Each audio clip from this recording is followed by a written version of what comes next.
quedamos. Déjame compartirlo para poder ver. Quedamos.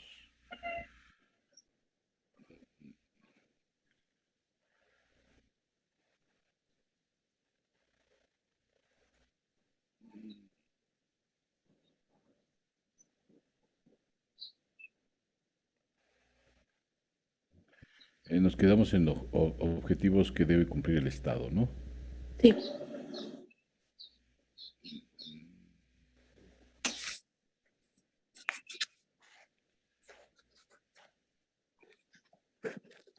Ahí nos quedamos o más, hoy vamos más adelante.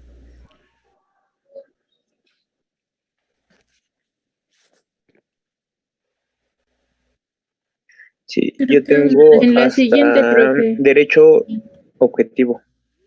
Mm, Eh, Nos quedamos aquí, hasta ¿no? ahí. En Ahí. derecho objetivo. Ajá, Sí, fue en esa. Ok, sí, ahí nos quedamos.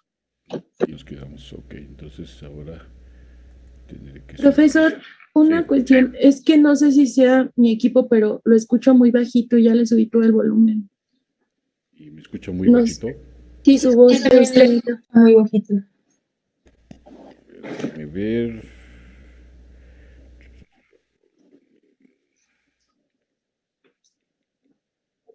Ahí ya me escucha mejor.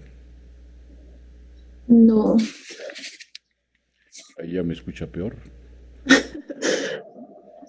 creo que ya un poquito mejor. Es que le estoy subiendo el volumen, Ahí pero ya se está escuchando mucho mejor. sí, ya mucho mejor. Sí, Órale, ese es el 100% lo que le subí. Está bien, pero bueno, el chiste es que ustedes me escuchen bien. sí, gracias.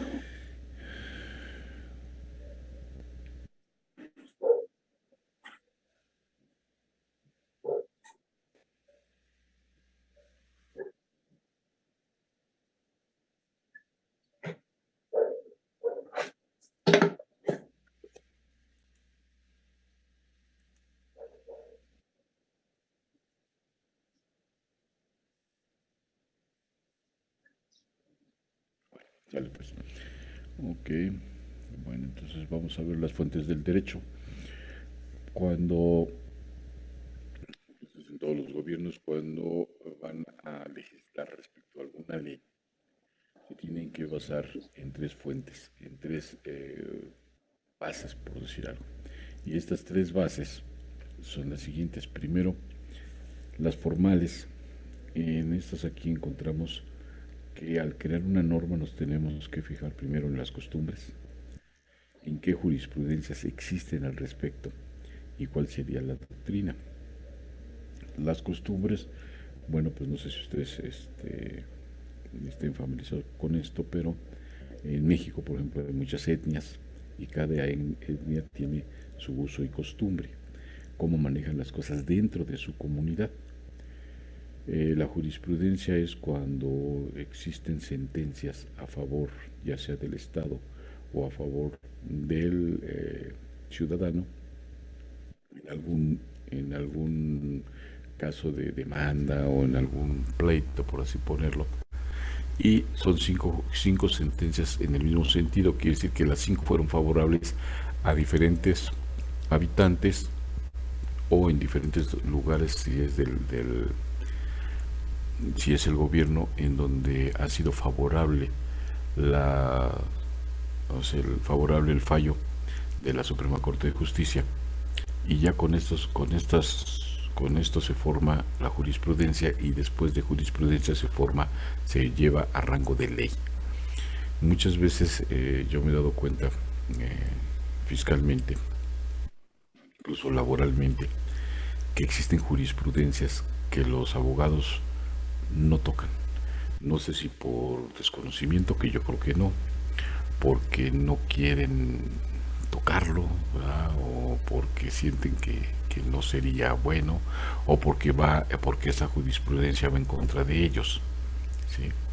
Entonces, bueno, se pueden ganar pleitos a base de poder ver la jurisprudencia, y en función de la jurisprudencia el juez tendrá que tomar una decisión, ¿okay? Pero estas que son las fuentes formales sí las tienen que tener presentes aquellas personas que están dedicadas a la creación o a la elaboración de normas jurídicas.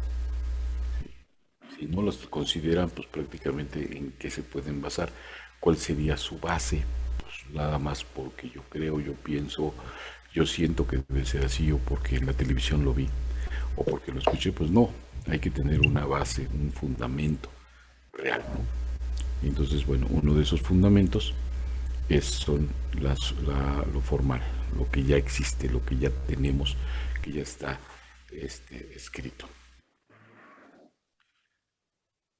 Tenemos las reales. Las reales es que ellos tienen que ver qué está pasando en la sociedad. Ya ven que las noticias están pues, con cierta periodicidad. Dicen, es que ya los delitos ya disminuyeron o ya se incrementaron, se disminuyeron los asaltos a transeúntes, pero se incrementaron con robos con violencia en casa habitación o ¿cómo se llama? En camiones, en fin, diferentes. Entonces esos son los reales. Ahí entra la parte inductiva y deductiva. Estas personas tienen que primero deducir hacia dónde va mi sociedad y luego cómo la hago que regrese, vamos a ponerlo así, al buen camino. Entonces por eso es la parte inductiva y deductiva. Yo deduzco esto, pero para que regrese pues tengo que hacer esto otro, ¿ok? También hace que 2 semanas o 3 o la semana pasada dieron a conocer la noticia sobre que ya habían analizado, incrementaron las penas para aquellos que tenían maltrato hacia la mujer, en fin, varias cosas. Está bien, pero con eso yo voy a lograr que exista menos violencia. Con eso yo voy a lograr que la sociedad se dé cuenta de que no, por ahí no es el camino y tenga que cambiar su sentido para poder ir por el camino, pues vamos a llamarle por el buen camino. Entonces, bueno, pues eso es lo que ellos tienen que ver, que analizar antes de sacar alguna ley, ¿no? O derogar alguna otra, en fin, pero siempre tienen que ubicarse en qué está pasando en la sociedad. Últimamente, bueno, pues ya no he visto mucha televisión, pero antes tiro por viaje que prendía las noticias, pues casi todo eran robos, asaltos en micros, asaltos en la calle, en fin, un sinnúmero de cosas, ¿no? Entonces ahí yo decía, bueno, pues ahí estas personas que están dedicadas a eso deben de ver, caray, se está incrementando este tipo de delito. Yo les haría una pregunta, ¿ustedes creen que si yo, bueno, no yo, que si estos jueces, estas personas incrementan las penas corporales o económicas, se quitará el delito, se minimizará el delito, porque tanto como quitarlo pues está muy difícil, ¿verdad? Pero se minimizará el delito? ¿Qué se necesitaría? Ahora sí no sé. Que sí se cumplan los castigos, ¿no? Porque a veces no les aplican pues la condena, ¿no? Que deberían de. Sí, yo también opino lo mismo. Deberían de aplicarles quizás penas más fuertes, pero también como entran problemas de que los policías, pues, no pueden, los detienen mal y demás, y pues salen por aspectos más técnicos. ¿Será eso? Pues yo opino lo mismo, que por ejemplo que no dejasen salir tan rápido a personas que cometen robos o asaltos, que al menos se da aquí mucho en México eso. O también que creo que acaban de aprobar una ley para los animales, creo que como si los maltratan a las mascotas como 5 años de prisión, algo así, pero antes no estaba esa ley y siento que por lo mismo tenían a sus mascotas en la azotea o cosas por el estilo sin importarles pues las consecuencias o sin concientizar un poco. Pero aquí la pregunta era, ¿creen que si subo las penas eso se termine? ¿O qué necesito hacer? Hace rato me contestó un compañero que sí, que realmente no era el incrementar las penas, o sí era también incrementar las penas, pero que se cumplieran. Y es ahí donde está el punto. Ahí es donde yo también digo, es que para qué sirve que le pongan 1000 años de prisión a aquel que maltrate a su mascota y nunca se la van a aplicar. Y no, yo creo que no sirve de mucho el que aunque suban la condena, por lo menos aquí en México, la mayoría de las personas no les importa si existe alguna ley o ni siquiera la conocen y lo van a seguir haciendo. Aquí lo que tendrían que cambiar es su criterio desde la educación para que puedan cambiar o modificar este tipo de conductas. Ok, pues creo que más bien, o sea, ahí no sería el incrementar las penas, sino hacer que se cumplan. Y para eso nuestros compañeros tenían razón, porque muchas veces por un tecnicismo salen libres, pero siempre son los mismos tecnicismos. O no me falta no me falta incrementar las penas, me falta adiestrar a las personas que van a hacer una carpeta de investigación para que la hagan conforme marca la ley. Ahora que si alguno de esos, por alguna circunstancia, pues no lo hace bien, o sea, pues ya, quitarlo, ¿no? ¿Creen que sería lo correcto? Sí,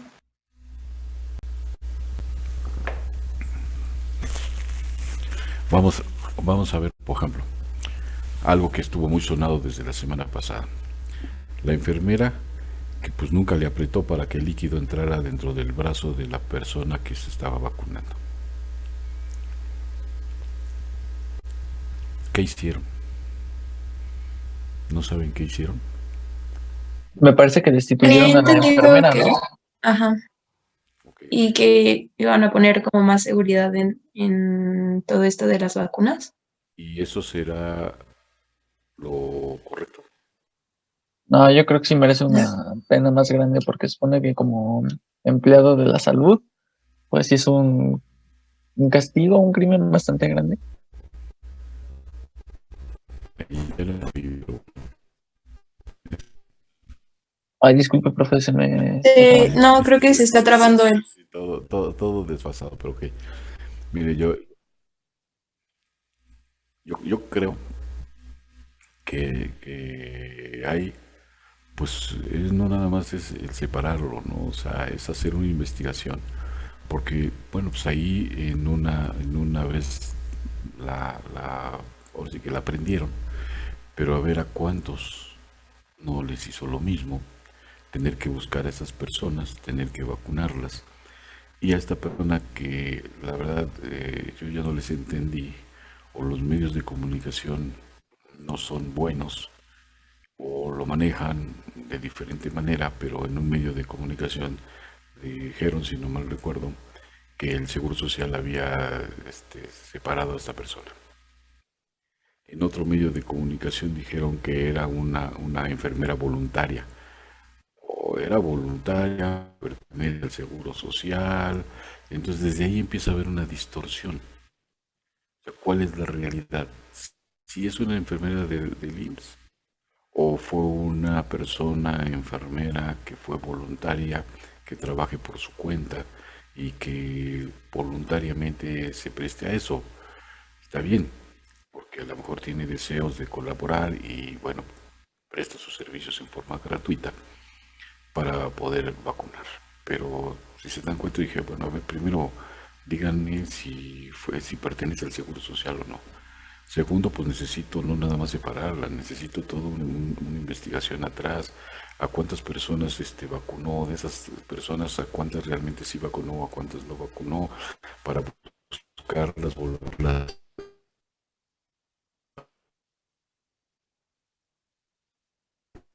¿Soy yo o se está trabando? Se está trabando un poquito el Creo profe. que Se es. está Ajá, trabando. sí, sí, porque no se escucha. Ahora sí ya me escuchan. Más o menos, profe.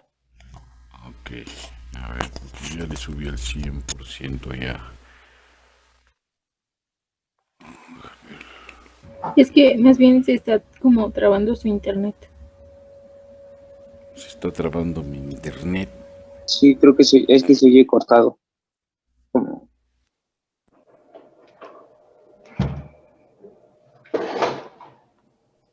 creo que hay compañeros en la sala de espera.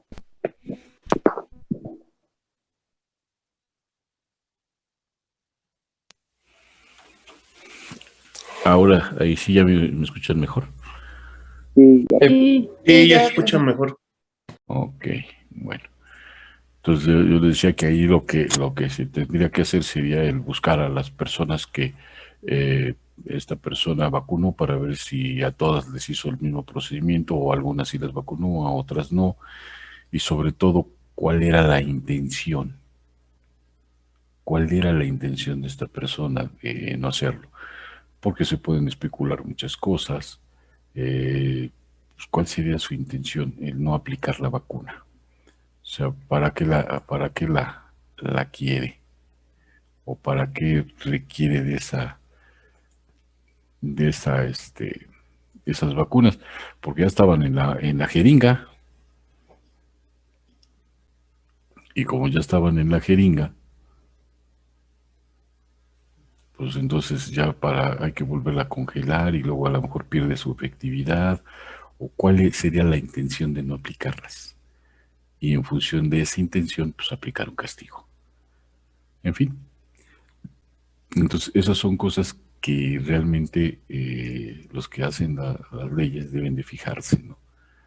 Ahorita, bueno, todo esto de la pandemia pues es nuevo para todos, pero sí, por ejemplo, sentar las bases, bueno, si llega a ocurrir en otra instancia, pues el castigo va a ser porque está atentando contra la vida de una persona, no en una forma directa, a lo mejor en una forma indirecta porque la persona se va a sentir vacunado, y si llega la segunda dosis, no sé cuál sea, porque ya ven que hay una vacuna que nada más es dosis única. Y si es esa vacuna, pues está peor el asunto porque ya no va a llegar la segunda, el refuerzo, digamos, de esa primera vacuna. Y entonces, pues sí, ¿no? Podría ser tachada incluso de homicidio imprudencial. ¿O cuál era su objetivo? ¿Por qué no le apretó al émbolo para que el líquido se introdujera dentro del organismo de esta persona? Pues no se habría que hacer toda una investigación, pero se van por lo más fácil y dicen, ya la separaron y ya, se acabó todo. Ya no hay mayor problema, ¿no? En fin, pero esas son las fuentes reales. ¿Qué está pasando con la sociedad? O sea, hacia dónde va la sociedad y qué debo de hacer. ¿Debo de incrementar penas o debo de ponerme más exigentes, sobre todo con los ministerios públicos? De tal suerte que, bueno, si un ministerio público le es sorprendido haciendo este tipo de actos, no el de la vacuna, sino el de dejar en libertad a personas porque no hago bien mi carpeta, porque no tengo todo, porque la verdad luego yo he oído que resulta que el policía dice que fue a las 8:15, pero por otro lado fue a las 8, entonces pues cuál fue y no se ponen de acuerdo y entonces cada quien declara cosas que transgiversan todo y al final la persona pues sale libre, ¿no? Bueno, ahí son hechos reales que hay que atacar y hay que ver de qué forma podemos hacer que la sociedad se vaya por el buen camino.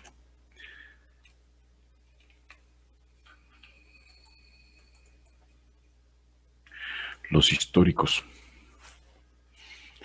Pues en México tenemos muy, muy, muy, muy, muy buena historia, o por lo menos así nos los han hecho creer, ¿verdad?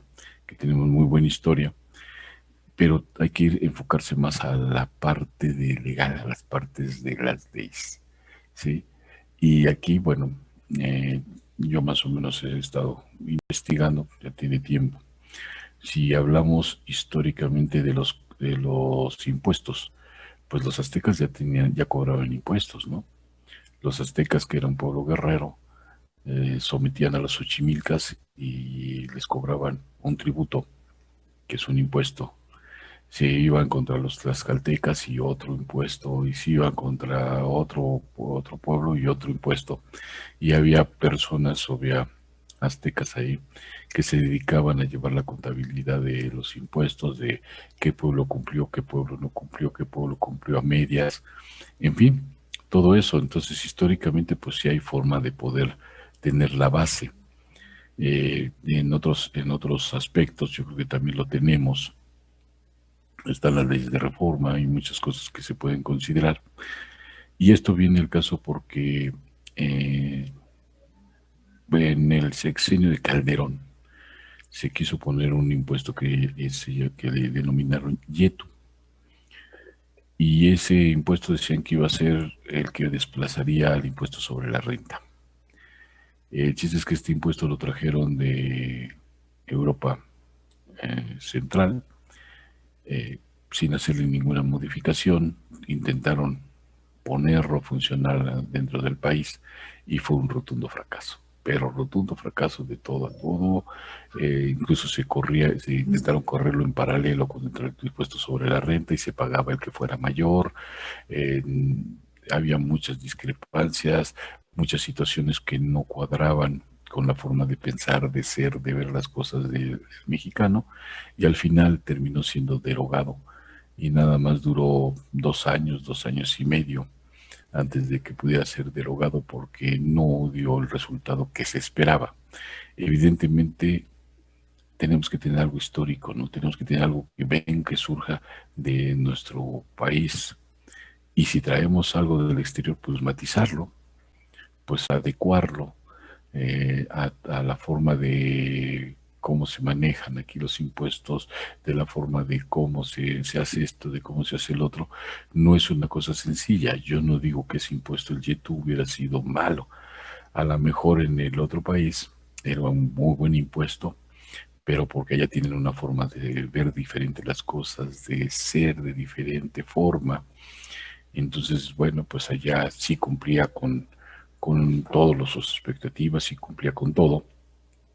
Sin embargo, pues aquí no, aquí había que darle una matizadita para poder lograr que eso funcionara. Entonces, estas son las fuentes del derecho, ¿sí? En esto se tienen que basar las personas que hacen las leyes para poder saber si estamos bien o estamos mal o por qué, ¿no?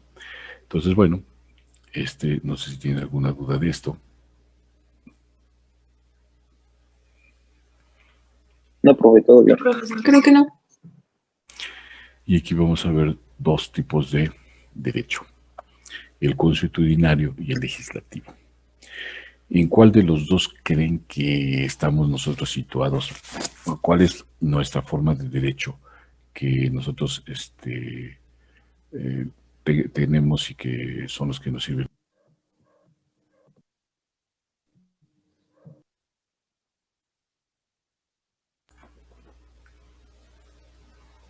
¿No se les ocurre cuál de los dos? ¿El consuetudinario o el legislativo? ¿El legislativo? ¿Por qué el legislativo?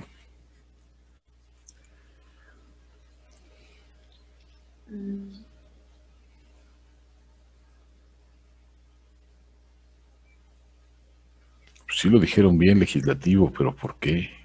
Porque es como nos regimos, ¿no? Por las leyes, por medio de las leyes. Ambos tienen leyes, el consuetudinario y el legislativo. Este tiene mucho menos que este, pero ambos tienen leyes.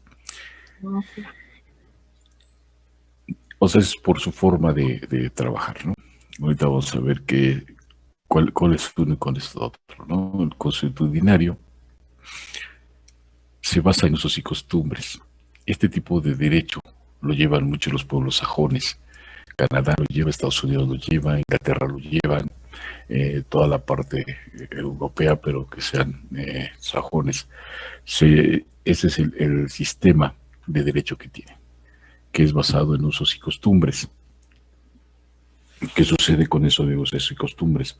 No sé si ustedes de alguna forma, bueno, yo creo que sí ven la televisión, y al ver la televisión, bueno, tenemos muchos programas, muchas series policíacas de los Estados Unidos, incluso algunos se van hasta con los juicios y llevan el juicio y empiezan allá a ver el jurado y todo ese tipo de cosas. Bueno, ¿cómo se refieren cuando hablan de la ley? Si nos vamos a un legislativo, aquí está, que hay un órgano jurídico que crea las leyes. Si nos vamos al legislativo, aquí se menciona pues, el artículo 270 de la Ley Federal del Trabajo, inciso B, dice esto. ¿Ok? Perdón. No se Ok, preocupe. está bien. Pero ¿cómo se expresa en un contexto de un derecho consuetudinario? Ahí no hablan así, ahí hablan el caso fulanito de tal contra el Estado, contra algún otro particular, en donde el juez dictó en este sentido. Y no fue el único, porque hay varios que se han ido en el mismo sentido en otros estados, entonces por eso es consuetudinario, ¿sí? Por los usos y costumbres, pero siempre van viendo, o sea, ya los abogados tienen que estar al pendiente de que si en Nueva York pasó esto, y si esto pasó acá, y si ambos fueron favorables al gobierno, favorables ¿cómo se llama? Al delincuente, no sé. Entonces, de esa forma ellos van haciendo su derecho, a diferencia de nosotros que siempre citan artículos e incisos de una ley específica o de varias leyes, dependiendo, ¿sí? Pero para eso tienen aquí una situación, para que sea consuetudinario a base, no solamente de estar basado en usos y costumbres, sino que ese uso y costumbre debe ser repetitivo y generalizado. O sea, una y otra vez vuelve a pasar lo mismo, vuelve a ser juzgado de la misma forma y generalizado, porque dentro de esa región, de esa etnia, se ha hecho de esa misma forma. Y sobre todo algo importante, conciencia de obligatoriedad, pero conciencia, ¿sí? Eh, una vez tuve la oportunidad de estar por Chiapas, en Chiapas de Corzo, y luego nos llevaron a ¿cómo se llama? Guadalupe Escuintla, es un pueblillo, en donde, bueno, pues ahí todo se lleva por usos y costumbres, tienen un mayordomo, ese mayordomo es el que, pues es digamos, el juez o el que rige o el presidente de su cabildo, de todo lo que tienen, y entonces se reúnen los mayordomos, los señores que están elegidos para eso por el pueblo, porque son gentes honestas, gentes que realmente van a juzgar bien. Y platicando con uno de ellos me comentaba de algo que sucedió ahí en su lugar de origen, y me decía que hubo una persona que, bueno, pues se hizo la boda, estaban en la fiesta, ya con sus alcoholes encima, pues hubo una riña y uno mató al otro. Y bueno, se dio a la fuga. Ya cuando todo se empezó a calmar, a tranquilizar, esa persona que se fue a la fuga regresó y se entregó. Yo fui, aquí está, yo fui, y pues vengo a entregar.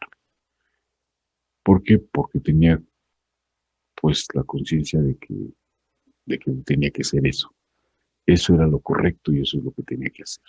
Entonces regresó, lo juzgaron, obviamente lo encarcelaron. Y ahí la pregunta es, bueno, ¿y por qué no? Según esa persona que me comentó, me decía, es que él a la hora de entregarse todo, dijo, pues yo fui, aquí está, y yo quiero vivir tranquilo, yo quiero que cuando me encuentre algún compañero, alguna persona de aquí, de este mismo pueblo, pues poderlo ver a los ojos porque yo pagué ya mi culpa. Ya no tengo nada que ocultar, ya no tengo nada de que avergonzarme. Entonces, eso es importante para un tipo de derecho como es el consuetudinario, porque tiene conciencia esta persona de que eso era lo correcto. ¿Okay? Entonces, bueno, pues así es como se maneja eso consuetudinario. El legislativo, bueno, pues bien, no, lo dijeron, lo llevamos nosotros. ¿Por qué? Porque tenemos un poder ejecutivo, tenemos un poder legislativo y un poder judicial. ¿Qué hace el poder ejecutivo?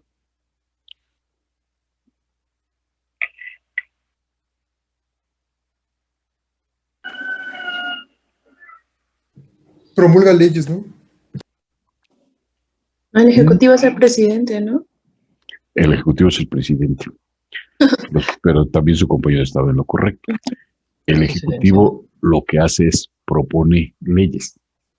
¿A quién se los propone? Al legislativo. El legislativo es el que tiene que tener las fuentes de derecho muy claras porque va a legislar al respecto. Va a ver la propuesta, la va a analizar, va a decir si es viable o no es viable, qué cambios se le tienen que hacer, qué adecuaciones le tienen que hacer. Una vez que se pone de acuerdo el Poder Legislativo, que está conformado por las dos cámaras, senadores y diputados, entonces se regresa al Ejecutivo. Si el Ejecutivo está de acuerdo, si no hay ningún problema en ese sentido, la promulga, ¿sí? Y el judicial es el que se va a encargar de que se cumpla esa ley. ¿Ok? En ese sentido, pero pues aquí empezamos con muchos problemas, ¿no? Simplemente con la de la CFE, pues el Ejecutivo se la manda al Legislativo, pero de antemano le dice, no quiero que le cambie ni una coma ni un punto. Y entonces ya le está dando un mandato. Y así no pueden ser las cosas, ¿no? O sea, ellos la tienen que analizar y tienen que ver si es adecuada, si no es adecuada, si le tienen que cambiar, por qué le tienen que cambiar, en fin, o sea, un análisis en función a la sociedad, qué beneficios va a traer a la sociedad, para que entonces se pueda regresar al Ejecutivo y el Ejecutivo promulgarlo. Tan no fue así que ya les pararon la ley, ¿no? La Suprema Corte de Justicia ya la deshabilitó, ya dijo, no pasa. Y entonces ya se empezó a armar un problema, ¿no? Entonces, bueno, esos son problemas que se viven así que en los países que tienen su sistema es legislativo. Pero ¿por qué se llegó al legislativo? ¿Quiénes son los que son los fundadores, digamos, del derecho?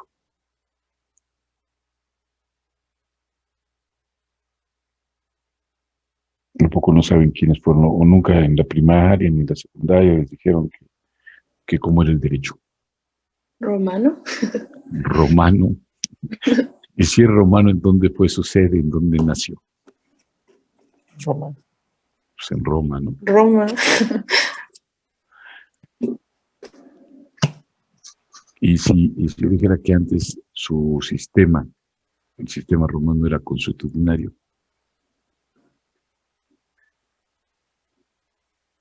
Luego cambió. Pero por ahí Julio César dijo, bueno, ¿por qué? Yo sí soy el César. Yo sí soy el que manda aquí, porque yo tengo que hacer lo que el pueblo quiera. Aquí el pueblo tiene que hacer lo que yo quiera. Y entonces cambia todo el sistema de consuetudinario al legislativo. Simplemente, pues, Semana Santa. ¿Qué pasa cuando juzgan a Jesús?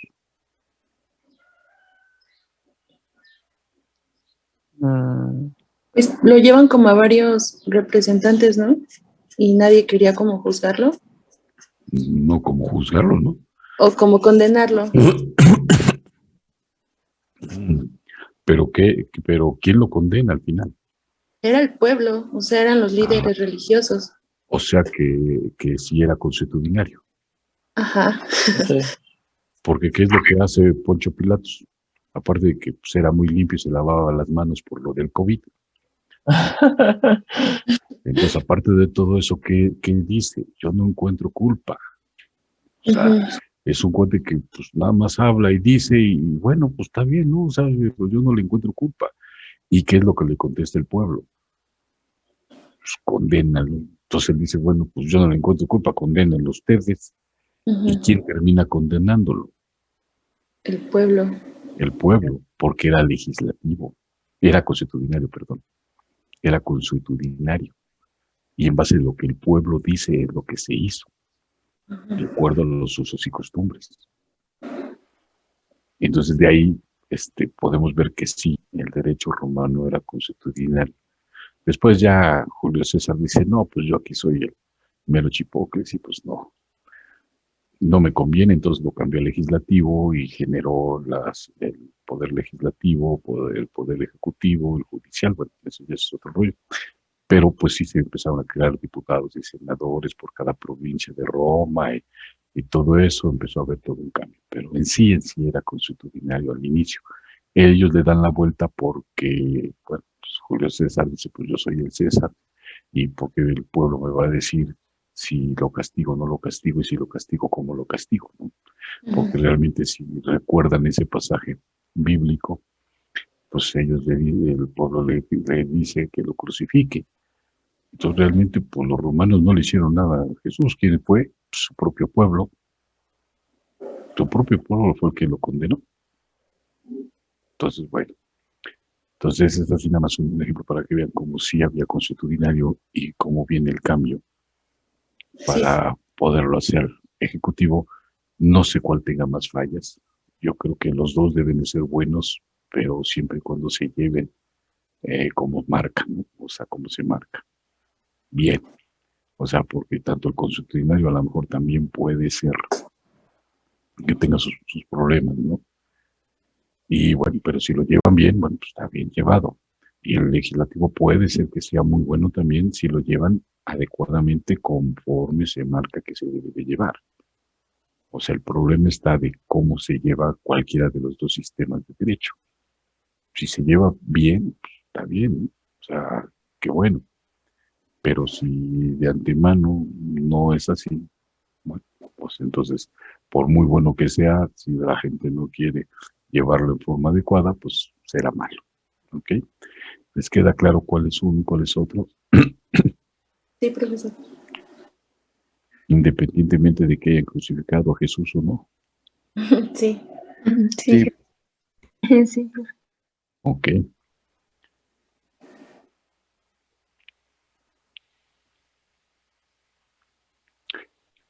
El Estado debe de tener un orden jurídico, siempre. Y siempre recae en las constituciones. Nosotros tenemos aquí la constitución de tipo federal, pero luego en cada uno de los estados existe su propia constitución, que son la constitución del estado de Chihuahua, del estado de Coahuila, del estado de Sinaloa, en fin, de Chiapas, de todos esos. Y después una serie de legislaciones o una serie de ordenamientos jurídicos que la van a complementar. Aquí un autor hace esto y dice, bueno, si vemos, esta es una pirámide invertida, y él dice, es que la Constitución es la base de todo el Estado jurídico. Siempre se basan en la Constitución. Inclusive hasta el consuetudinario, si se dan cuenta, siempre hablan de la tercera enmienda, la quinta enmienda, que son lo que más se mueve, pero tienen una Constitución. Okay. Ahí está su Constitución, pero la Constitución es genérica. La Constitución habla en términos generales.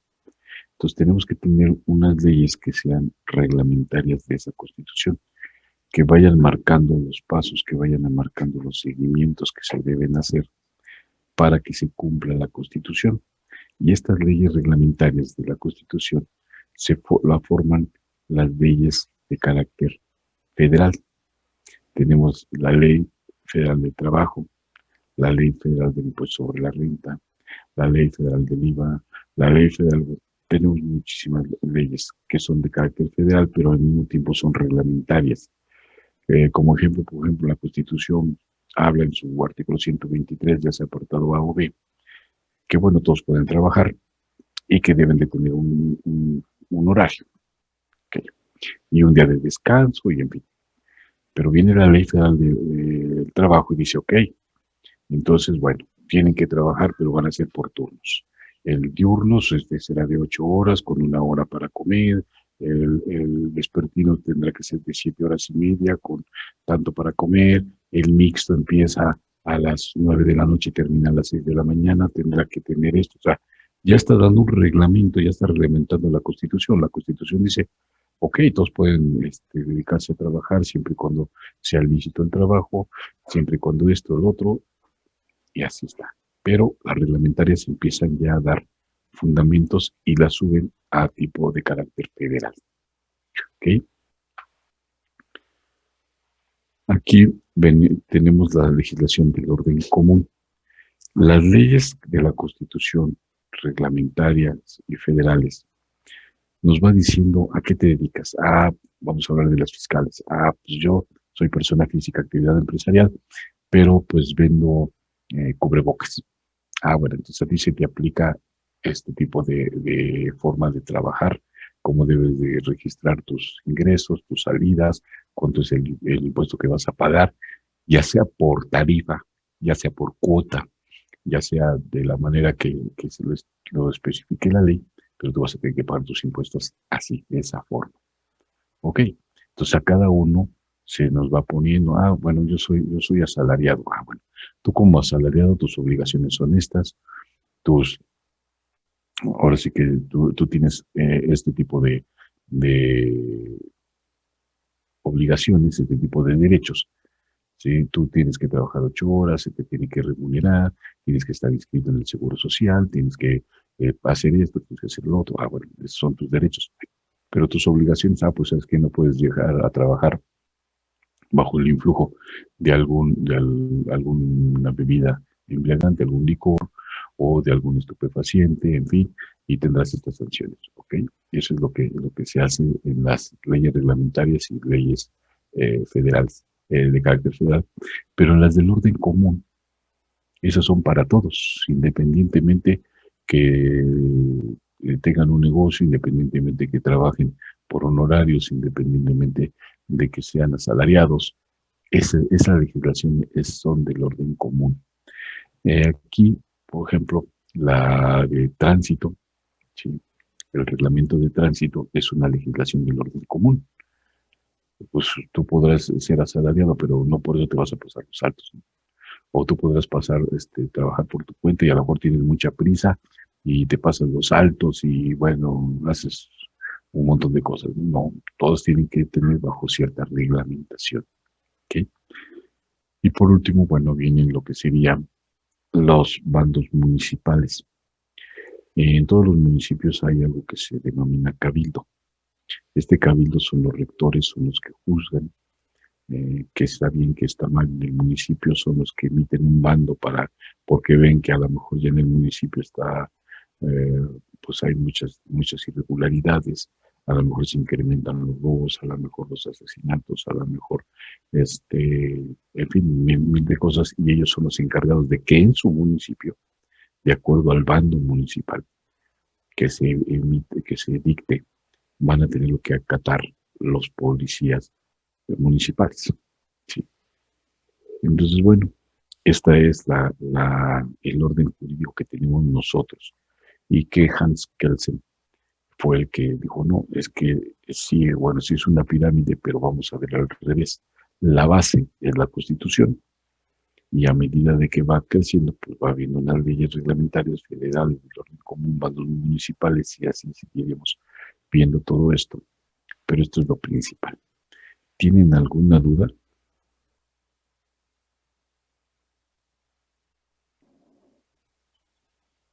No, profesor. No, profe, todo bien. ¿O les queda claro?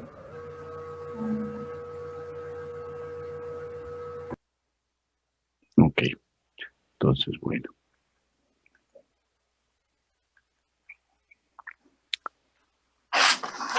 Anteriormente habíamos visto esto de que íbamos a ver lo del derecho civil. ¿Por qué es importante? Porque el derecho civil va a regular la actividad entre particulares.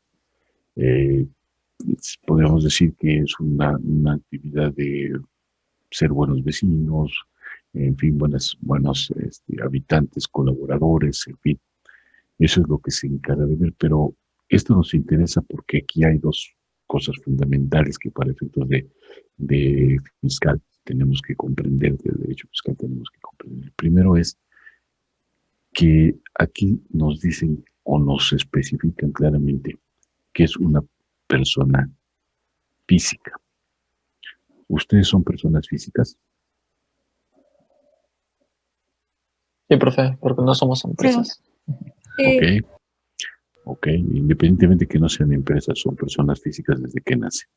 O sea, ahí sí, clarito. Pero, ¿qué características deben de tener para ser unas personas físicas?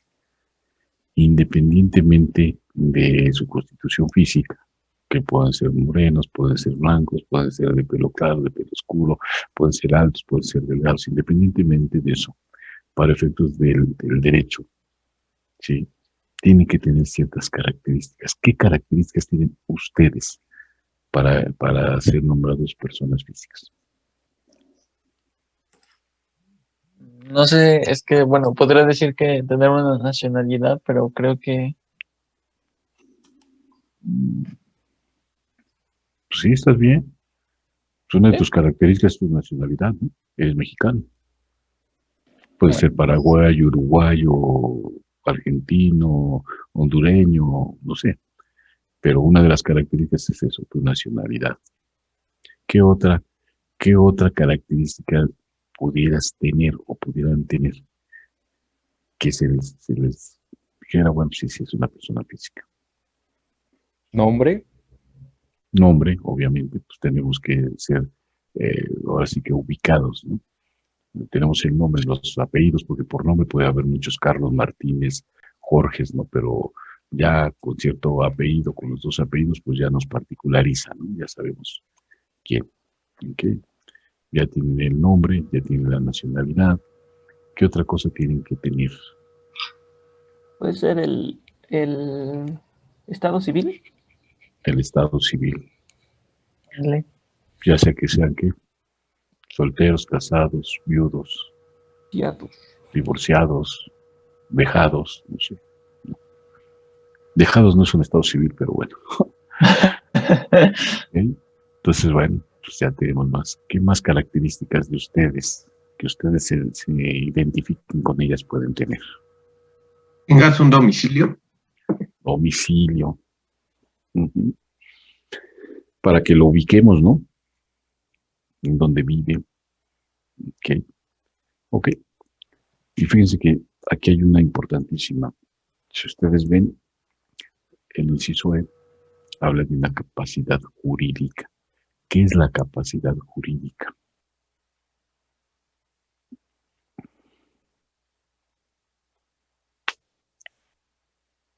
¿Cómo dijo, profe? Capacidad jurídica.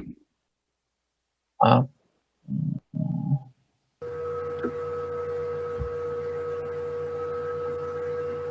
mm, pues es el tener las obligaciones, pero también tener derechos. Ok. Pero aparte de todo,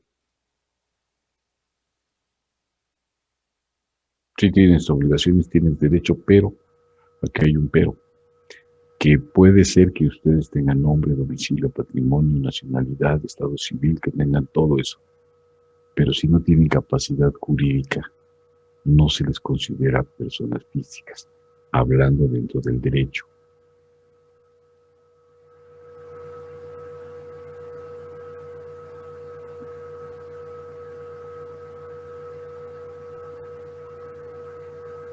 Pues me imagino que la obtenemos al nacer.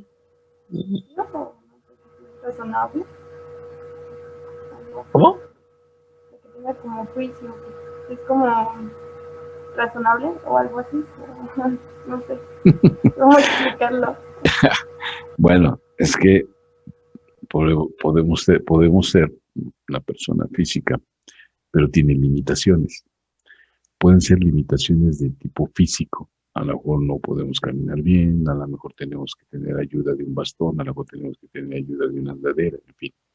Pero eso no me quita que yo sea una persona física. ¿Qué es lo que me quita que yo sea una persona física? Lo que me quita que yo tenga una persona física es que yo tenga ciertas alteraciones mentales.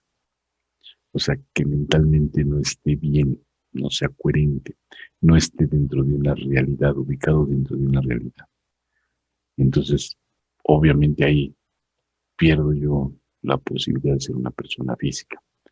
¿Por qué? Porque puede ser que una persona que no tenga la capacidad mental para distinguir entre un billete de 50 y un billete de 1,000 pesos, pues fácilmente puede cometer errores de tipo legal, porque a lo mejor yo le puedo decir, bueno, ¿sabes qué? Si tú me barres aquí la acera de mi casa y me podas los árboles y todo, te voy a pagar 50,000 pesos, ¿no? Y la persona lo hace. Se pone a barrer, corta y ya acabé. Y le doy un billete de 50 pesos. Como no está dentro de una realidad, dice, ya gané 50,000 pesos, ¿no? Y se va feliz con su billete. Pero porque no es capaz de poder distinguir, de poder ver la realidad y decir, no, no, espéreme, me está haciendo este guaje, ¿verdad? Es un billete de 50 y usted me prometió 50,000 pesos. Entonces, esa es la capacidad jurídica. Si yo no tengo esa forma de raciocinio, donde me permite ver la realidad de lo subjetivo, pues entonces no soy considerado una persona física para efectos del derecho. ¿Por qué? Porque no es que yo esté mal, a lo mejor yo puedo hacer algo que esté mal, pero para mí no está mal, porque yo estoy fuera de la realidad, ¿no? Inclusive si ustedes, digo, vean los programas en donde se juzga a personas, como hay abogados que dicen, pues me la voy a llevar por el lado de que no estaba en sus cabales, ¿no? En el momento en el que asesinó, estaba bajo mucho estrés, es más, le eran infieles y bájatelas, ¿no? Le era infiel a pareja y la mató, pero porque perdió la conciencia, perdió la noción del bien y el mal. Estaba tan ofuscado que la mató. No era su intención. Entonces, quién sabe, ¿verdad? Pero bueno. Entonces, si no tiene esa capacidad jurídica, ese raciocinio para el derecho, pues no es una gente que pueda estar y pueda contratarse, ¿verdad? Porque lo pueden engañar muy fácilmente, porque a lo mejor pueden firmar un documento que no sepan ni para qué es, y al final va, pues es que tú aquí con la firma de este documento te comprometes a trabajar de gratis todo el tiempo, ¿no?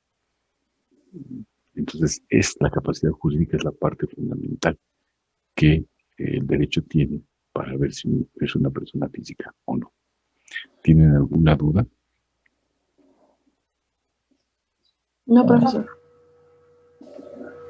¿Les quedó claro? Yo en la parte de patrimonio, ¿a qué se refiere? Perdón. Aquí es lo que tú tienes, por si algo, si tú trabajas, no sé si trabajas o no trabajas. Si tú trabajas, ganas un sueldo. Sí. Y con ese sueldo tú te compras, pues a lo mejor tu reloj, a lo mejor ahorras y te compras una moto para transportarte mejor, o un carro, o una bicicleta, en fin, no sé, tienes ciertas cosas. Ese es tu patrimonio, algo que es tuyo.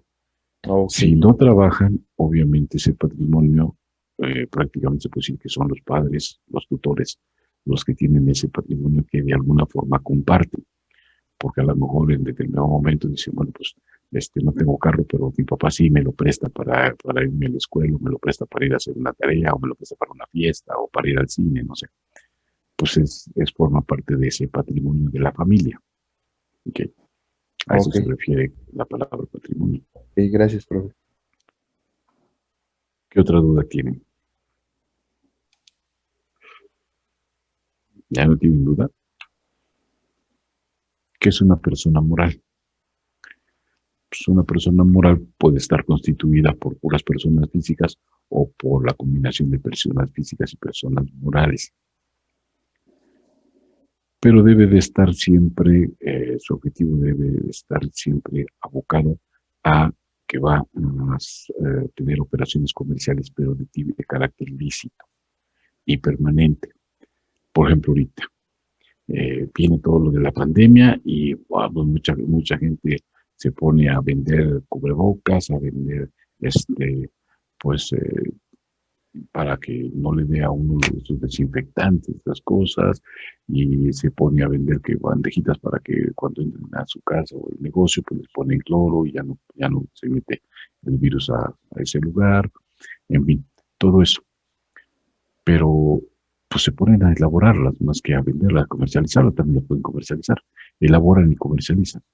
De repente viene una baja, todos vacunados, ya no es necesario tanto cubrebocas, ya no es necesario tantos desinfectantes, y entonces quito la empresa. ¿Cuánto duró? 2 años, 3 años. Pues aquí muy claramente lo dice permanente. Anteriormente, cuando ustedes constituían una empresa, se les decía que eran 99 años lo que duraba la empresa.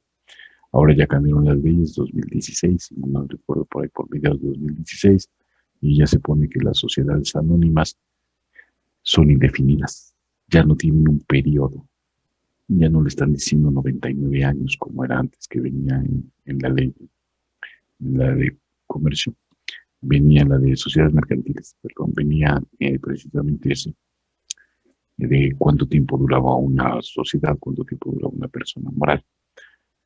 Ahora ya no, ahora son indefinidas. ¿Ok? Entonces, bueno, estas personas morales tienen que tener un representante. Y ese representante puede ser un órgano, que puede ser el consejo de administración de la empresa, puede ser por lo general, y aunque tenga consejo de administración, tiene a lo que se llama un representante legal o un apoderado legal, dependiendo.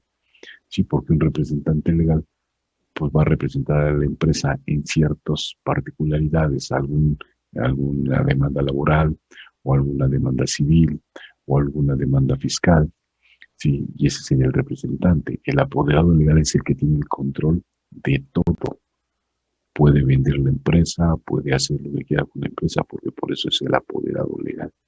El otro nos va a representar a la persona moral en cierta particularidad, ¿no? Incluso se pueden dar poderes y dicen que vamos a darle poderes a fulanito de tal para que única y exclusivamente arregle todo lo del seguro social. Vaya y pueda ser demandado y pueda, bueno, demandan a la empresa, pero dice que se hace frente, se hace cargo y puede ir a los tribunales competentes y puede demandar al trabajador laboralmente porque no cumplió, en fin, todo eso, ¿no? Entonces, esa es la diferencia entre una persona física y una persona moral. De hecho, estas dos cosas ustedes las tuvieron que haber visto en séptimo, cuando ustedes tuvieron que constituir su empresa. No sé si fue a través de empresa, no fue si pudo haber sido a través de persona física, actividad empresarial y profesional, en fin. Y de ahí, pues ya ustedes ya más o menos sabían cuál era este manejo. No sé si lo vieron en séptimo.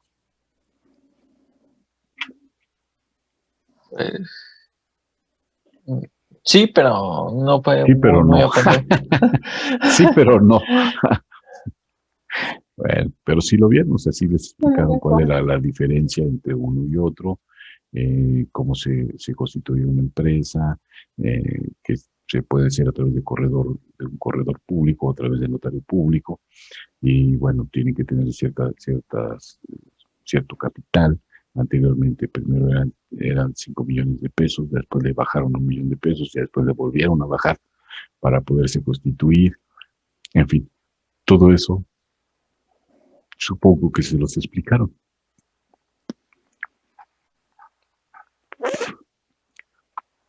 ¿O no se los explicaron?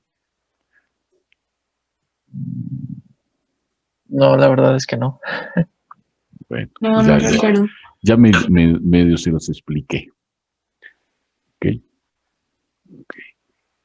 ¿Qué otra cosa vamos a ver aparte del derecho civil? El mercantil, porque aquí es donde, bueno, las empresas pueden comercializar, ya sea individualmente o colectivamente.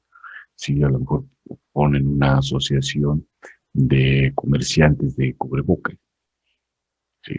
O de insecticidas o de vacunas, no sé, pero el derecho mercantil precisamente va a regular este tipo de actos. Este derecho mercantil también tiene, hace rato cuando estábamos viendo lo que eran las fuentes del derecho, y estamos hablando de las históricas. Si ustedes creo que sí han ido, porque creo que es una visita obligada cuando uno está en primaria o en secundaria, el Museo de Antropología, que está ahí en Chapultepec, donde está la cabeza de Tlaloc. Y ahí hay una sala cuando vemos los aztecas, en donde hay una representación del mercado, de un mercado de aquella época. Y en ese mercado había cada X, pues bueno, en aquel entonces no sé si conocían los metros o cómo se medían, pero X metros. había una persona que en el cruce, digamos, pues no avenidas, porque no eran avenidas, de pasillos principales, digamos, se ponía y él era el que más o menos pues dictaba, ¿no? A lo mejor quiero pensar por lo que dice, por lo que está ahí escrito, que a lo mejor alguien llegaba, pues era trueque, no había dinero, ya después el cacao y todo eso, pero principalmente era el trueque y decía es que pues yo quiero su maíz y pues él quiere mi perrito, el escuincle, el cholo escuincle, nada más que pues el mío está gordito y pues me quiere dar, no sé, ahí sí habría que ver cómo lo medían, por jicarazos o no sé, tantos jicarazos de maíz por mi perro, pero pues yo digo que mi perro vale más, entonces si había una dificultad, acudían con estas personas y ellos después de escuchar y ver y decían, no, pues sabes que el precio o lo que te está dando de maíz es el correcto o no, pues te lo tienes que dar más, porque si es cierto, acaso su perrito sí está gordito como para que se lo coman. Ah, porque pues antes se los comían, no sé si sepan que antes se comían los perritos estos Xoloscuincle, así como si fueran puerquitos, ¿verdad? Los tenían y al final terminaban comiéndoselos, ¿no?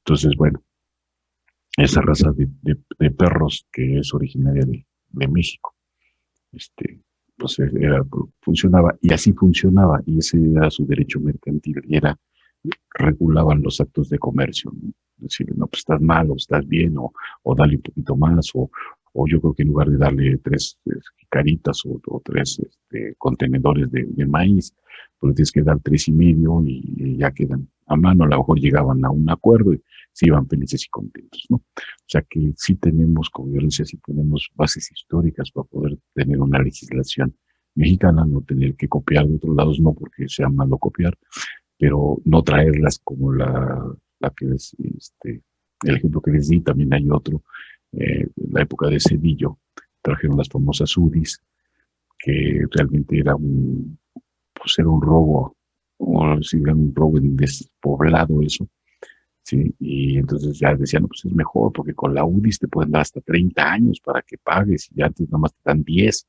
sí, pero nomás vean los lineamientos de la UDI, pues la UDI va incrementando su valor día a día, aunque sean centavos, pero va incrementando su valor, y entonces todo lo tasaban en UDIs. Entonces, ¿cuánto cuesta? Pues 1 millón de UDIs, ok. Empezó porque una UDI era igual a un peso, y posteriormente empezó a crecer, a crecer, a crecer, a crecer. Y bueno, pues sí, o sea, uno en un peso, pero aquí a un año ese peso ya se me hizo unos 50 o 2 pesos. Y si yo te debo en UDIs, pues tú me vas a querer cobrar la UDI al precio que se encuentre cuando yo te pague. Y si yo empezamos a un peso y en 2, pues ya se me duplicó la deuda, ¿no? Entonces, bueno, tampoco funcionaron las UDIs muy adecuadamente. Y también esas las trajeron no recuerdo que fue Chile, de donde trajeron las UDIs. Y bueno, en fin, gran problemática, ¿no? Entonces, bueno, este es el derecho mercantil que nosotros tenemos. ¿Qué otro derecho tenemos? El derecho penal, que es con el cual se nos va a castigar si incumplimos alguno de los lineamientos, ¿no? ¿Por qué? Porque el derecho penal tiene primero la prevención del delito. Voy a prever, es cuando suben las penas y hacen muchas cosas.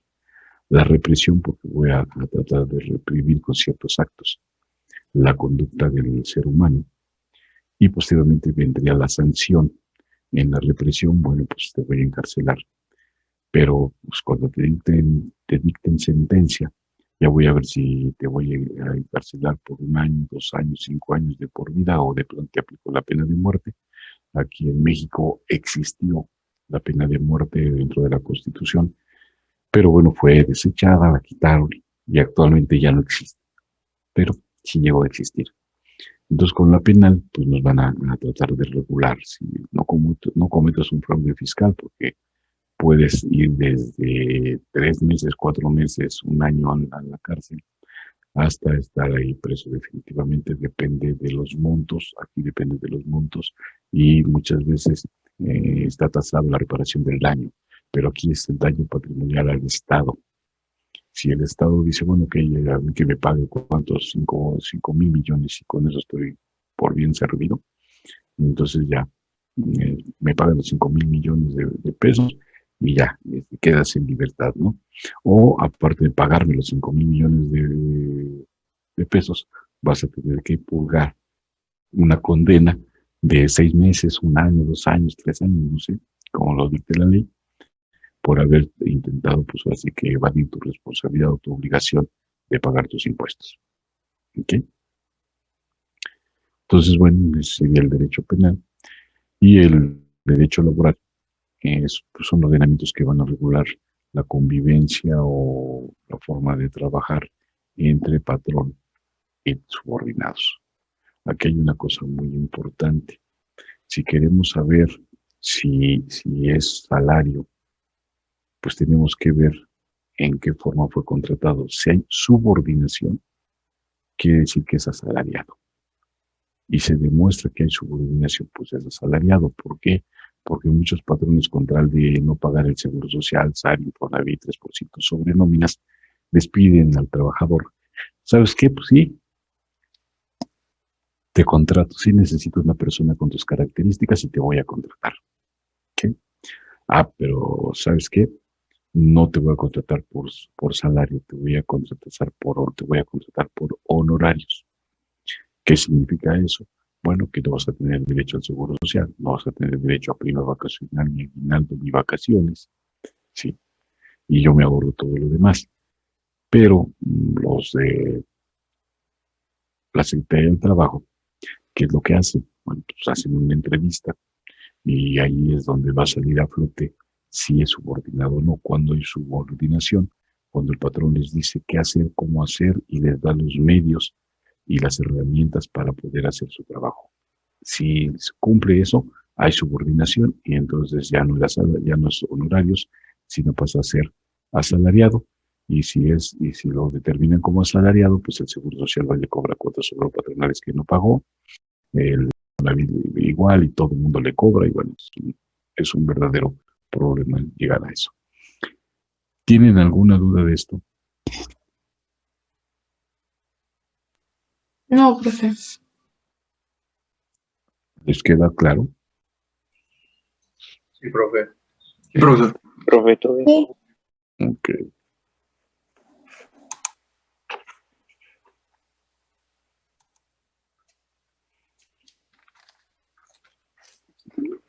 El derecho fiscal se basa todo lo que son la ley federal del trabajo, la ley federal del impuesto sobre la renta, la ley federal del IVA, todo esto con todo su código fiscal y sus reglamentos y todo esto.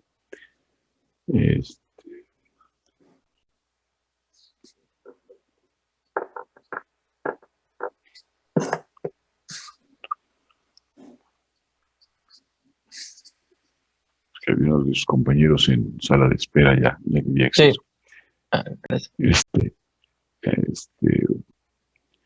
gracias. Ya por antes revisando la lista, a ver si estaba dentro de la lista. Aprovechando, ¿conocen a López Maldonado Julio? Hizo permuta con Tolen Díaz. Pero como no me llegan, pues aquí ya tienen 2 faltas. No me interesan las faltas, yo se los dije desde un principio.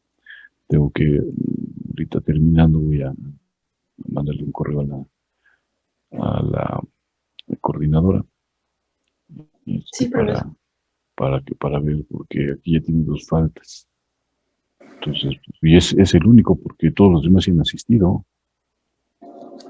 Sí, es que hizo permuta y desde la semana pasada quiso entrar, pero como no estaba actualizada la lista, y hoy también quiso entrar, pero le comenté que mejor le enviaron correo electrónico.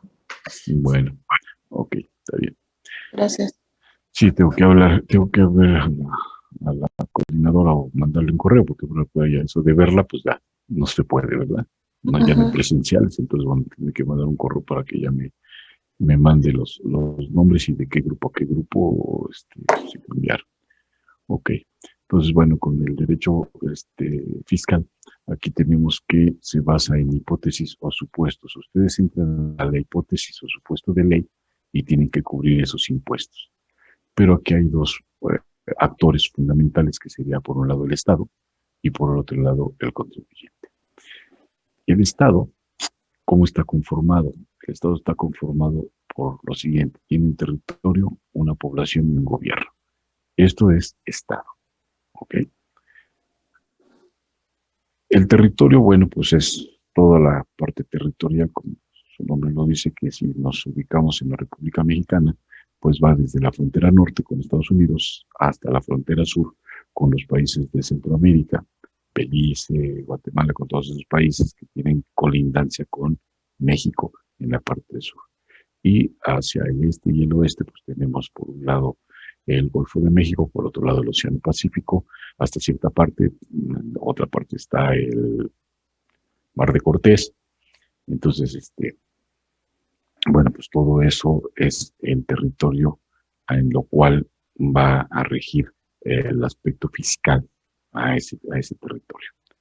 La población, bueno, pues son personas físicas, ¿sí?, que conforman la población, y esa población son personas físicas que son oriundas de ese lugar. Si nacieron en Sonora, pues ustedes serán oriundos de Sonora. Si ahí nacieron, mejor ahí crecieron, no sé, hasta la secundaria, la preparatoria, y después migran a diferentes estados o aquí a la Ciudad de México para seguir estudiando o para trabajar, en fin, lo que sea, pero la población se refiere a eso, a personas que son originarias de esa localidad.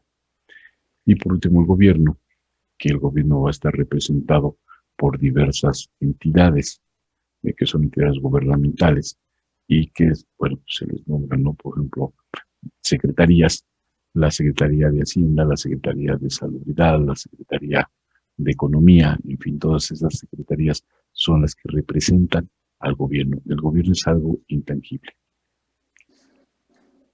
No tiene algo físico, sino que a base de estas secretarías que la representan se vuelve tangible y son los que llevan los ordenamientos. Esto es lo que sería el Estado. Ahora, ¿qué es el contribuyente? El contribuyente, pues, es una persona física o moral, como ahí lo dice, que va a realizar actividades económicas con las cuales va a obtener ciertas utilidades y con ello va a modificar su patrimonio. Va a tener más cosas, ¿no? Aquí lo importante de lo fiscal es ver qué tanto se modifica su patrimonio. Si hay modificación de patrimonio, hay pago de impuestos. Ustedes, por ejemplo, ahorita pues, están muy jóvenes, vamos a pensar de que se ponen a trabajar y siguen estudiando, y no creo que sea muy diferente, pero siempre, por ejemplo, yo, cuando empecé a trabajar, empecé a juntar dinero, guardar dinero, a ahorrar para poderme comprar un carro, ¿sí? ¿Vale? Pues, o sea, me hice de mi carro, entonces ya creció mi patrimonio, entonces pues, ya tuve que pagar tenencia, ya tuve que pagar derechos de placas, ya tuve que pagar pues todo lo que en esa época se tenía que pagar, no había verificación todavía. Entonces, bueno, todo eso lo que ya cambió mi patrimonio. Siguen estudiando y a lo mejor ya piensan en casarse, mal negocio, pero ustedes cásense, no hay problema. Ya piensan en casarse, piensan en comprar un condominio, un departamento, una casa, no sé, y se ponen a ahorrar entre los dos y lo compran. Ah, bueno, pues ya tu patrimonio creció, ya creció su patrimonio, sí, ya bueno, solo pagan predial, pagan agua, el agua no es un impuesto, es un derecho, pagan agua, pagan predial, pagan pues, todo lo que los impuestos que se nos pongan en la ciudad, y ya lo tienen. O sea, con estos ejemplos que les estoy dando, quiero que vean que cada que su patrimonio crece, también crecen los impuestos. ¿Okay? Aquí sí les hago una paréntesis. El agua no es un impuesto, es un derecho. ¿Por qué es un derecho? Porque entra dentro de la clasificación de ser de la comunidad, de ser de todos. ¿Sí? Pero nada más que tú la quieres entubadita a la puerta de tu casa y que tú abras una llave y tengas agua, pues entonces el derecho a hacer uso para que el agua llegue a tu casa de la red pluvial de la Ciudad de México la tienes que pagar. ¿No quieres pagar? Bueno, pues entonces te vas a Xochimilco, llenas tu pipa de agua y con esa agua, que es de todos, pues te la llevas a tu casa. ¿Verdad? Y cada que necesites agua, pues vas y llenas tu pipa. ¿Verdad? Entonces no es un impuesto, es un derecho a lo que se paga por tener el uso de la red pluvial de la Ciudad de México. ¿Ok? Entonces, bueno, pues aquí ya tenemos dentro de lo que es el concepto del derecho fiscal, lo que sería el Estado y lo que serían los contribuyentes. ¿Tienen alguna duda? No, creo que no. No, hasta ahorita no, profesor. ¿Está bien? O sea, ¿sí de que les queda claro? Sí, profesor. ¿El agua que dijo que era, perdón? ¿Derecho? Perdón, ¿cuál? Perdón. ¿El agua? Ah, el agua es un derecho. Ah, ok. El agua es un derecho, no es un impuesto, ¿eh? Porque muchas personas dicen, es que tengo que pagar mis impuestos. El agua no, pues el agua no es impuesto. El agua es derecho. O sea, ¿tienes derecho a usar la red pluvial? Sí, págale.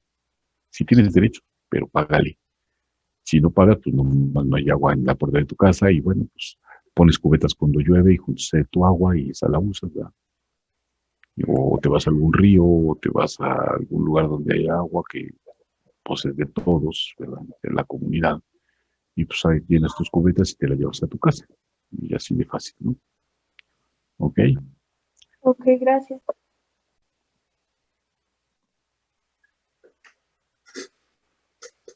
Los ingresos tributarios.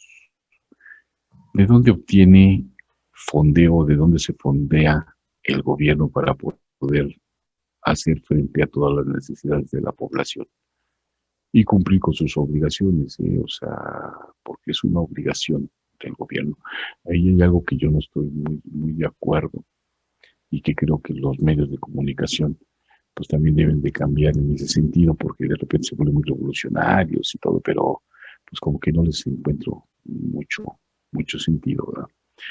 El gobierno tiene, ya vimos que el gobierno tiene dentro de sus funciones, pues prevenir el delito y proporcionar un estado de derecho para los pobladores.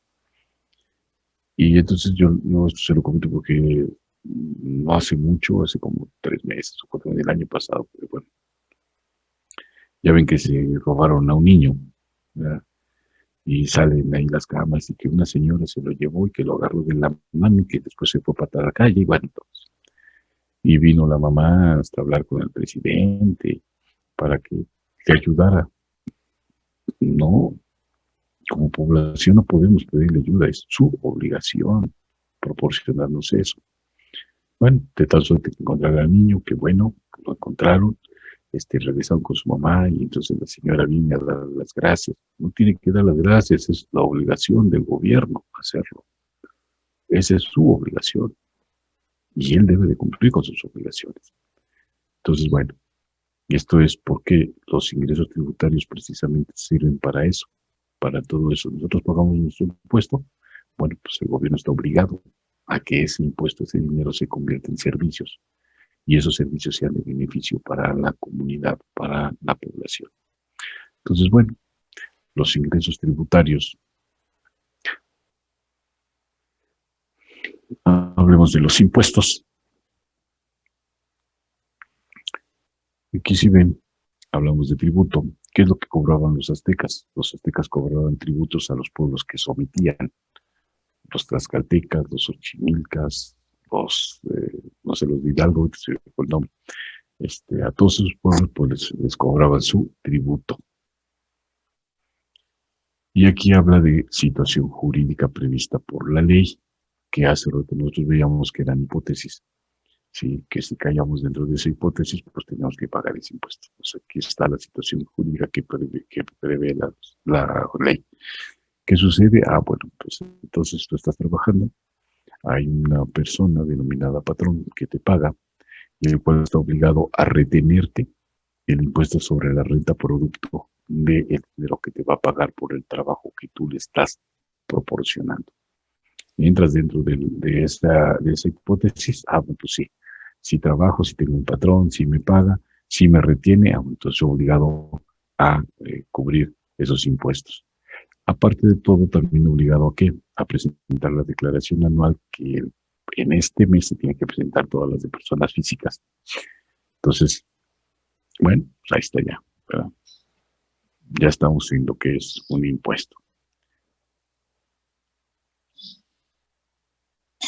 ¿Qué son los derechos? ¿Se acuerdan que hace rato hablábamos del agua, verdad? Sí, Si nosotros tenemos un aprovechamiento del bien del dominio público, yo les decía, es de todos, este es dominio público, el agua es de todos. Digo, si llueve, pues pueden poner su recuperación de agua, de lluvia, ¿sí? Y pues llenan sus tinacos y todo, y pues ya no pagan agua, la utilizan ahí, ¿por qué? Porque es del dominio público, que se supone no es un impuesto, es un derecho. Yo voy a usar la red pluvial de la Ciudad de México, entonces sí voy a tener ese derecho, pero a cambio de ese derecho voy a tener que pagar en función de los metros cúbicos de agua que yo emplee.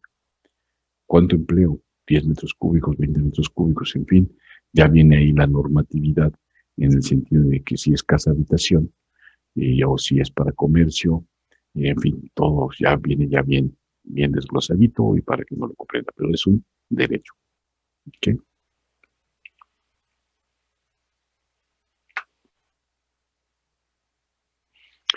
La seguridad social, pues aquí tenemos de dos, ¿verdad? La seguridad social para los servidores del gobierno y para los de la iniciativa privada.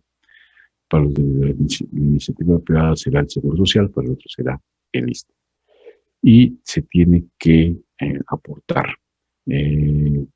Ambas, tanto el ISSSTE como el Seguro Social, son empresas o no son secretarías, son ahorita se me fue el nombre, que dan seguridad social. ¿Qué es la seguridad social? Actualmente creo que ya no se tiene la misma concepto de seguridad social.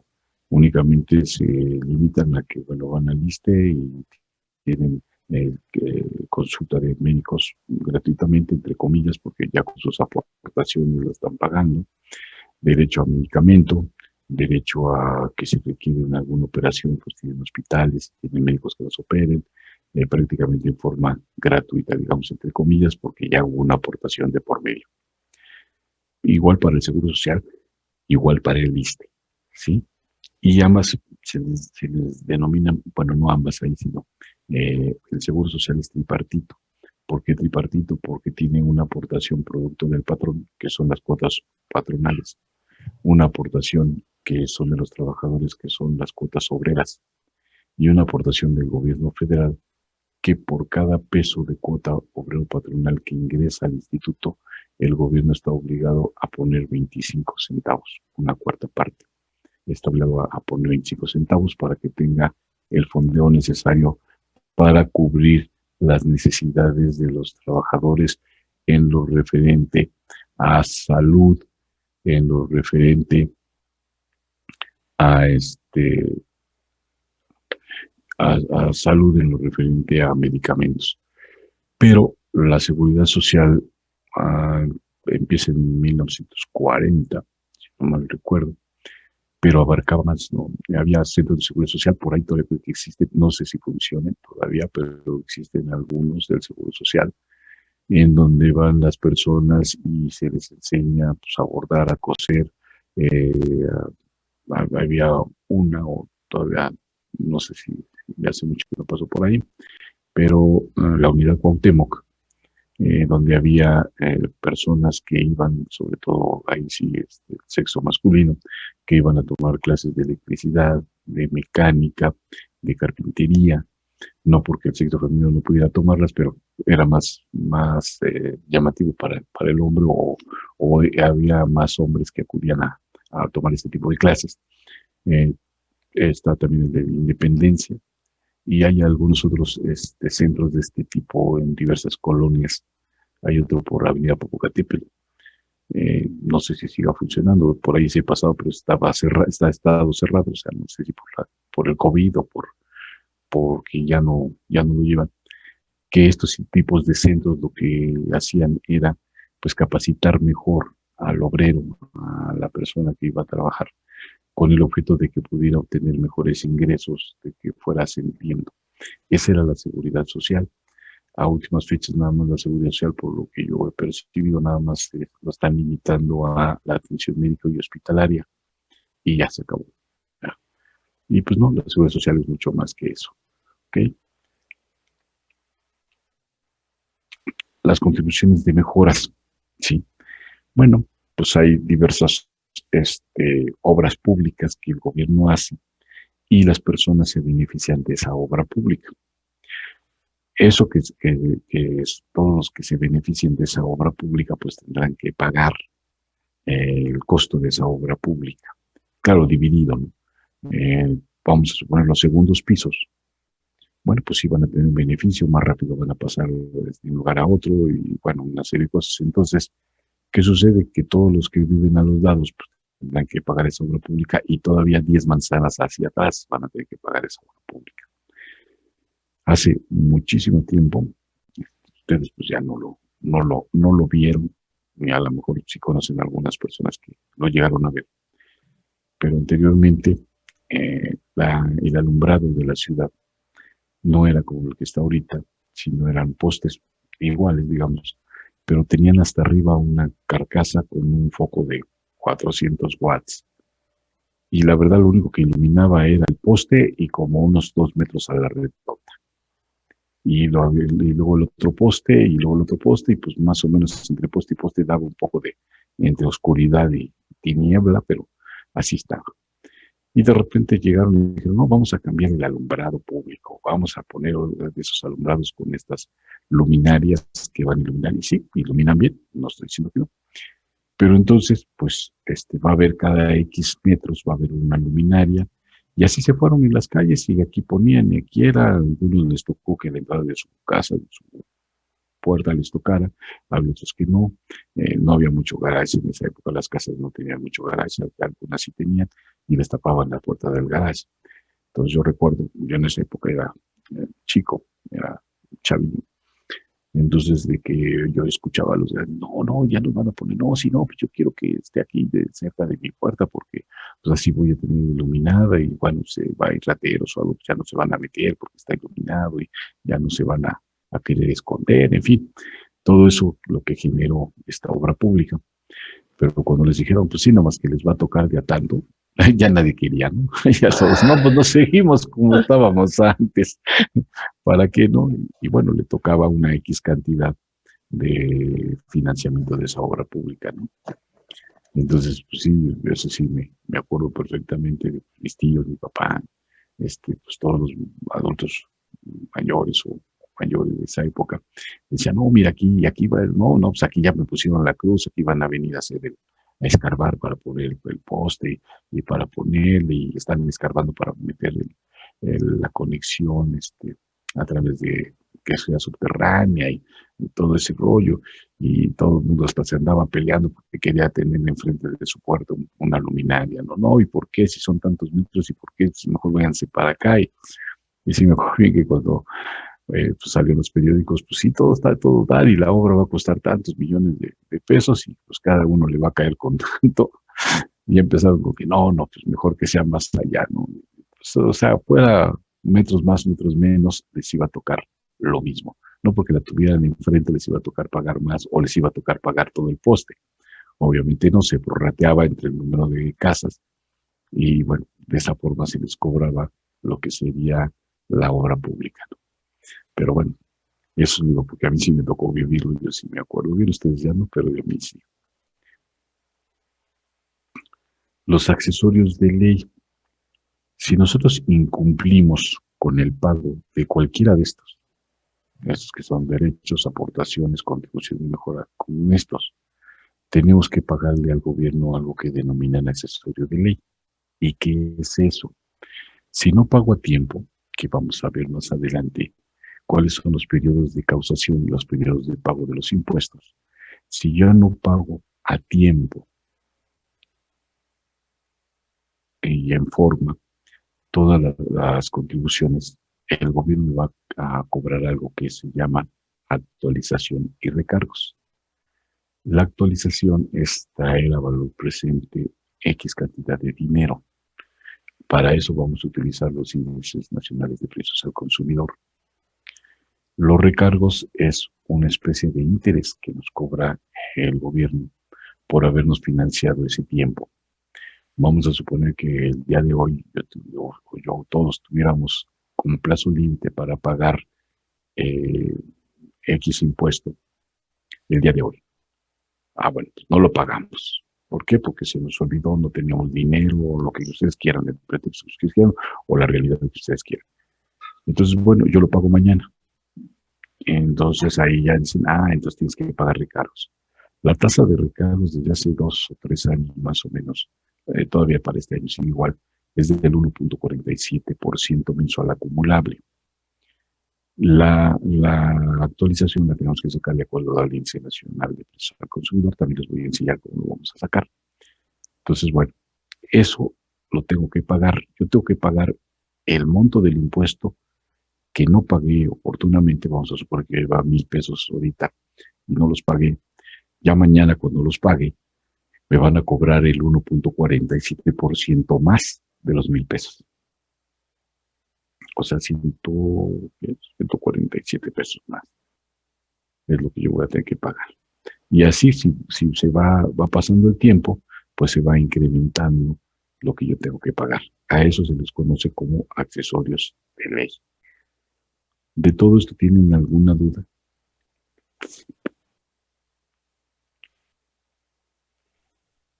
No, ¿O no profe. tienen duda? No. No. ¿Les quedó claro hasta aquí? Sí. Hasta los ingresos tributarios. Ok, bueno. Entonces, bueno, como yo les tengo que dejar salir un poquito antes y la próxima lámina se va a llevar más tiempo que el que puedo utilizar, el que nos falta. Entonces, bueno, hasta aquí lo vamos a dejar. Nos conectamos el jueves. Sí, profesor. Gracias, profe. Profesor, muchas gracias. Gracias, profe. Gracias. Profesor, Gracias. ¿no puedo hablar con usted? ¿Sí? Tú eres Jessica, ¿no?